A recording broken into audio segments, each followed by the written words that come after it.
I never realized like I would get this far, to be recruited by many colleges and even eventually committed to Ohio State.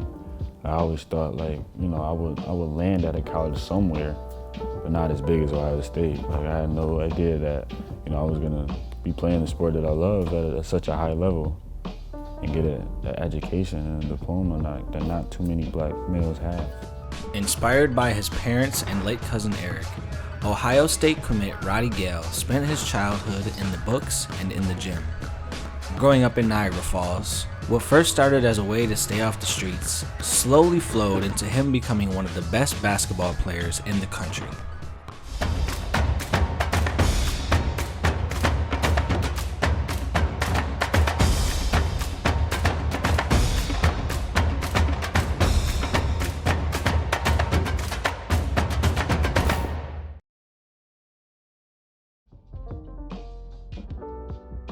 Me as a kid, like my parents were very, very like protective of me.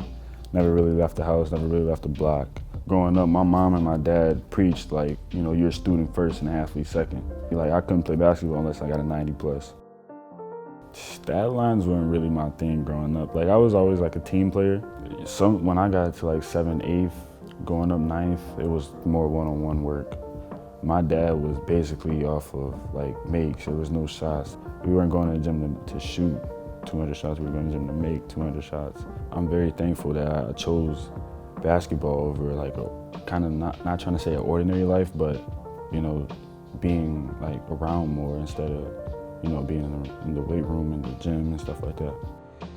In 7th grade, Roddy tried to play varsity at Niagara Catholic, but was forced to play modified because of the league rules.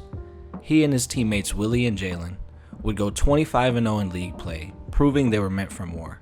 The next year, Roddy's father had him reclassified and moved him to play for Niagara Falls High School, where he would be a 7th grader on varsity. It was crazy, man. Like it was fights every day in practice. Practices were so competitive. Like it was always practice. You were matched up against somebody who wanted to take your spot. That's what makes a good team. If you're battling in practice, you're gonna battle in a game. I ended up taking a starting role, but minutes were like evenly spread. My mentality is kind of laid back, kind of like passive a little bit. My dad has he's the aggressor. He tells me like, you're better than him. You're better than him. Go play, go challenge him. If you're not doing anything in practice, you're not gonna get better. You're gonna practice what you play like. College, NBA, there's gonna be guys older than you. Physically and mentally, they're gonna be better than you. So you just gotta, grind it out. His 9th grade season, Roddy got to move to his school of choice, Newport High School, where he would help lead the team to its first league championship in over 31 years in a game over his old school. Hitting 1,000 points as only a sophomore, Roddy was opening new doors to his game. I was going from a situation where I didn't really have to score to now my coach like really wanted me to score. Like he wants me to put up shots. So I believe that's where I kind of got the mentality like, you gotta score, you gotta go, you gotta apply pressure. When I first showed up, the superintendent told me like he wanted to have the championship. He told me that he wanted to win the championship before the season even started. And we ended up winning that for the first time in since the 70s, I believe, since Coach was playing. Our coach was playing back when they won that last time. And high school, my goal was to win a state championship and be a McDonald's All-American. Although his game was evolving, Roddy still needed more exposure. After his dad would send multiple copies of his own recordings of Roddy's local AAU team, he got picked up by a team on the Under Armour circuit, one of the most competitive circuits in the country. Along with playing on these circuits, he would also participate at camps like Made Hoops and the CP3 camp hosted by Chris Paul. Roddy made sure to take advantage of each chance he got. I didn't want to waste anybody's time. Like, they took the time out to, look into me. They took the money out to fly me in, fly me out. It was definitely a game changer for me because you were playing against some of the top players in the country. Like, it was times where I had to guard Jaden Springer.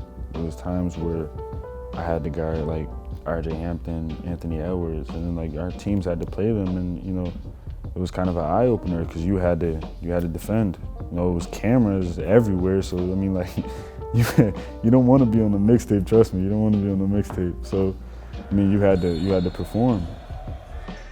He kept up with his other nationally ranked competition and earned himself a name too. It didn't happen instantly, but his coach Bradshaw worked in the shadows to make sure colleges knew why Roddy Gayle was a household name at these ranked circuits. Like, I wasn't getting any offers, but I seen like kids my grade getting offers, and I was like, hey, where's my offers at? Like, I didn't come here to just play and not get offers, but me not knowing, and I'm not like really scoring and so I'm in my feelings, and like not like I'm telling my dad like I don't really want to play, I'm not getting the ball, I'm not shooting, but me not really knowing that, you know, coach had a plan the whole time. Like he wants me to give effort because that's what these coaches like. I thank him for it to this day because he was sending my footage out to different coaches. Like, and he was sending multiple times. It wasn't just like one time. When it was time for him to call me, that they already had 2 years to, you know, evaluate my game and know what I do. The time came when Ohio State, along with countless other high Division I schools, reached out to Roddy and his family. Eventually, he would solidify his spot as a Buckeye. With his sophomore season cut short due to COVID, and his junior year possibly being canceled along with other sports in New York State, Roddy had to decide fast on a way to stay on the court. His decision landed him at Wasatch Academy, a Nike Elite Powerhouse program in Utah. Being full-time in a new setting on his own for the first time, Roddy had a lot to learn. I had no clue what it was gonna be like. I knew like of the players, so I was kind of like scared like I wouldn't get any playing time. But I felt like, you know, why do they need me? Like what am I gonna have to do to be useful? My first few practices, like we were like scrimmaging, and I was like, you know, maybe like I can hoop. Like I realized that like if this is what I want to do, I got to get better at the little stuff. Like I'm not gonna have the ball in my hands all the time. I got to work on moving without the ball. I got to work on, you know, catch and shoot threes. I got to defend. Even like I get caught in my own head sometimes where I feel like, you know, I made it, but in reality I haven't.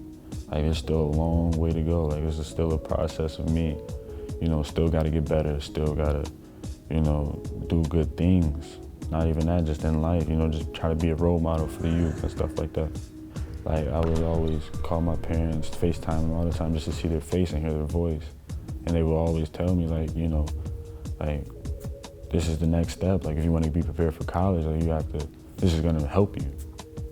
Roddy has always had strong family ties on his basketball journey. He hopes that the end is far away as he perfects his craft.